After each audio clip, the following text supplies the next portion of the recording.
I've got a feeling I may have said in the previous episode, maybe the episode before that, maybe both, that this would definitely be ready by Christmas. I'll let you into a little secret. When you get complacent like that, time has a tendency to just disappear. I can tell you now, it is the 21st of December today, and it is not finished. On the plus side, it's really not far away. Let's have a look. Dun, dun, dun! Wow, how good does that look? How bloody finished does that look? Let's start off in the middle. Obviously, end of the last episode, I was doing some bits and pieces with the cam cover. I finished prepping that off and Modifix threw some colour on it for me. Thank you very much. And I said about making an aluminium HTZ cover for the middle. Dimple dyed to match the slam panel and obviously the gussets on the roll cage as well. Polished it up, that came out quite nicely. And I spent an obscene amount of cash on some little shiny blue and red nuts for it. Well, it is the details that count, obviously. Also sanded down the writing across the front there. Honda Motor Co. Again, came out pretty well. Bolted it all back together and spent a little bit of time polishing up the Skunk 2 Alpha manifold as well, because that was looking a little grotty. And that came up somewhere handy. Pretty happy with that. And I think last but not least in here, got some sweat bands for the reservoirs. Stop them spurting any nasty liquid on my nice clean engine bay. So all in all, looking pretty good in here. Almost good to go. Just going to touch quickly on the actual spec of the engine, because I think I left that a little bit open-ended last episode. It is all now resolved with the guy that sold it to me, so no bad blood over that. It's one of those things. Life's a bitch, and at the end of the day it's just a car. So onwards and upwards, as they say. So pistons, it's got YCP EK9 spec pistons, so obviously not the best, but they should do the job. And tuner cams, not the pro cams, tuner 2s, and alpha valve train. I have spoke to Jesse, who's mapping it, JCal, and he's more than happy with that spec, to be honest. He says he's done some extensive testing with that exact cam and piston combo, so he knows it well enough to get some half decent power out of it. Obviously it's not going to be quite the screamer I thought it was going to be, but at the end of the day, personally, I've never been one to chase numbers, so as long as it drives nicely and is reliable, suck up a beating every time I take it on track, then I'll be happy. So we'll just stick it on the dyno and see what it makes. And then maybe in the future, I'll take it to the next level. Anyway, as you can see, there's currently no bonnet attached to my vehicle, and that's because that is at Motorfix. A little bit later than I planned, because I was putting it off for quite a while, and then figured it wouldn't actually fit in either of my other cars to get it there. So thankfully, Shaden stepped in, superhero that he is, allowed me to borrow his Accord Estate, and we got it there. Decided not to do anything with the boot just yet, because I still need to sort out a boot spoiler for it, so there's no point getting that nice and tarty just to damage it, faffing about with the boot spoiler. So just the bonnet for the moment. So let's skip over to Modifix and see what's going on. And Operation Bonnet Refurb is underway. I'm very much flying by the seat of my pants here, because I'm not really entirely sure what I'm doing. Basically the plan is just to get rid of these little cracks and chips. I mean, this is the only one I've got left, which is the big buddy, which I'm a little bit worried about. Everything else is fairly minor. And I think the trick here is just knowing when to stop.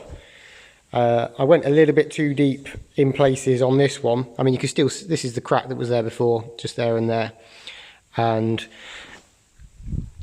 if we throw a little bit of degreaser on it, which just kind of mimics the lacquer, that now more or less disappears. It's not perfect, but it's not too bad. You probably won't be able to see on the camera, but there's a little section here where I've obviously gone too deep and just took the weave completely away, which is very annoying. I've got rid of a big crack here, which actually has come out fairly well. Throw a little bit of lacquer or lacquer substitute on that, and again, that more or less disappears, which is a bit of a result. It's not 100% gone, but I've decided to stop there before I destroy the weave. And the plan, once I finish doing that, is to chuck a bit of clear coat out, or a bit of resin. So I've got some resin and some hardener there and some foam brushes. So just fill in the chips and fill in the bits where I sanded down. As you can see there, it's a little bit low. Then DA the whole bonnet off, try and get rid of as much of the yellow as I can, which is just where the clear coat's kind of weathered and faded. So DA that right back, and then Mikhail is going to chuck another layer of lacquer on top of it. And with any luck, it should look absolutely spiffing. And I think I'll call it a night on that, to be honest. It's not perfect, but I'm at that point where I'm too scared to go really any further, because I really do not want to damage the weave underneath. And although it looks fairly hideous there, as soon as you stick a little bit of degreaser on it, more or less disappears. If you catch it in the right light, you can just about see kind of the legs that come out the middle of the crack, but you've really got to be looking for it. I reckon once it's full in with resin and another coat of clear on, I mean, you can see how low it is there, then I think it should look as good as it needs to be fair. You can see how clear and blue it is in that area where I sanded back, and how yellow it is around here. I mean, look at what's getting picked up on the sandpaper. I don't know if you can see on the camera, but that is a disgusting beigey colour, which is just the weathered clear coat on the top. So I reckon I'll go pretty strong with the DA pads once I've resined in the bits and pieces, and with luck that should get rid of all of that. So I've lumped a load of resin in all the bits that I've been sanding down. Looks fairly minging at the moment because I've put it on pretty thick, just trying to fill in as much of the holes as I possibly can. Going to need a second coat once this dries off, and then I'll flat it back, and with any luck you won't see where I've been. Seems to have filled in quite nicely though. If you look past all the air bubbles and the lumpy bumpiness, the crack here, which was really nasty, has almost disappeared. So pretty happy. I think this could be a success. Well, we're getting there. Took a lot of sanding back to get that gloopy mess of resin off and get it flatted back to a normal level, but it seems to have tied in fairly nicely. You can see obviously where it is right now, but then smash a little bit of degreaser on it and you cannot see it anymore. I'm a bit worried you might still see a bit of a patch once the actual lacquer is on and it's dried off, but there's nothing really I can do about that, to be fair. And I've just started going over the rest of the bonnet, so I've gone all the way down to 180 and then back up to 320 and 400, just up to this kind of swage line here, and you can see how much of the yellowness it's taken off. I don't really want to go much harder than that for risk of damaging the weave again, and just because I really can't be arsed. But this colour here is a hell of a lot nicer than that colour there, so it's going to be worth the effort to do the rest of the bonnet. But not right now, because I'm hungry and I'm tired and I want to go home. Well, I'm now convinced that I've got issues. I finished prepping the top of the bonnet this evening, came out really nicely, made some good time. So it was just ready for Mikhail to throw some lacquer on. Thought I'd give the underside of the bonnet a quick clean up, because I had a little bit of time left. And yes, look what happened. Fully masked up, scotched up, degreased. Obviously I'm going to paint it. What an obid. Well, that's done. Came out half handy. Doesn't look a great deal different to how it looked before, so I'm not entirely sure it was worth the effort. But then, could probably say that for most of the stuff I do, to be fair. So yeah, looking pretty good. And whilst we're waiting for Mikhail to throw a bit of lacquer on the outside, which should be happening in a couple of days' time, we're back in the garage. Let's have a quick consultation of the list.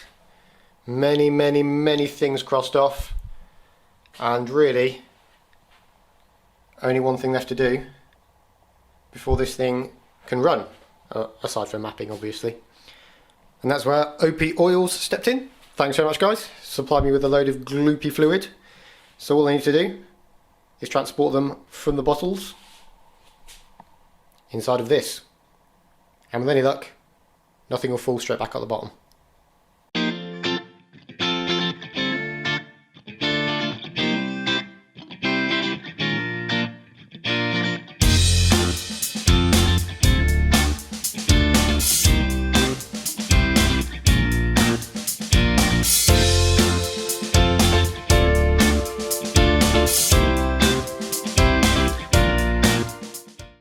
That's the fluids all done, and the extent of stuff falling out the bottom was just a slight weep on the lower radiator hose, which fingers crossed I've resolved now.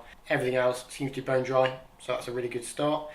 The only thing I need to order is a little bit more coolant, as obviously the capacity reading that I did read didn't take into account the fact I've got a double size radiator and everything was completely bone dry, so it's taken that 5 litres and still isn't anywhere near full, so I'll order one of those up later.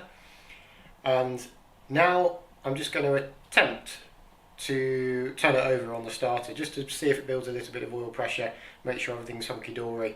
What this will also do is just give me a little bit of confidence that my wiring's okay and the battery is man enough to actually get this thing going.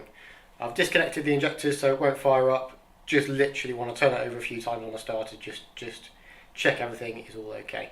So we'll give that a go.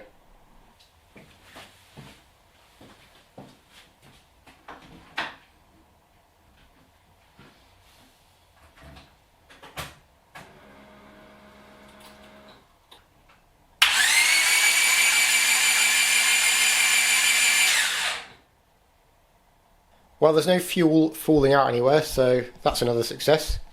Battery turns it over, no problem whatsoever. Not building any oil pressure there, and I don't know whether that's a wiring issue with the gauge or whether the gauge just can't pick up the oil pressure that it makes just turning over on the starter. Not really sure what to do about that. What I am going to do is fit these. We know the engine turns over now, but does it turn over with some compression?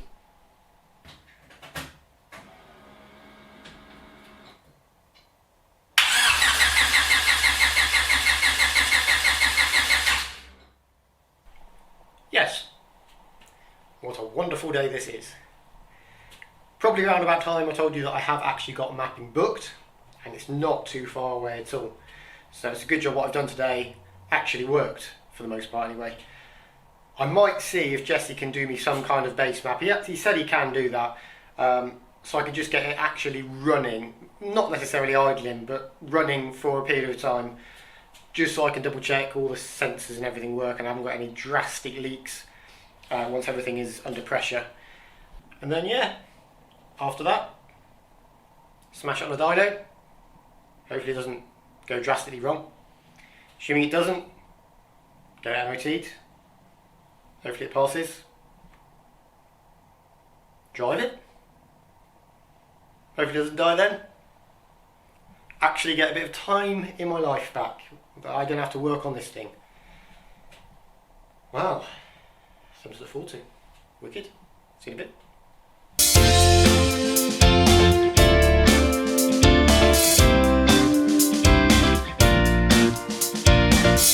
Oh, who am I kidding? I'll still be spending a load of time out here faffing and fiddling and improving. Maybe even making the odd videos. So, again, thanks for watching. Keep watching. And I'll keep doing stuff.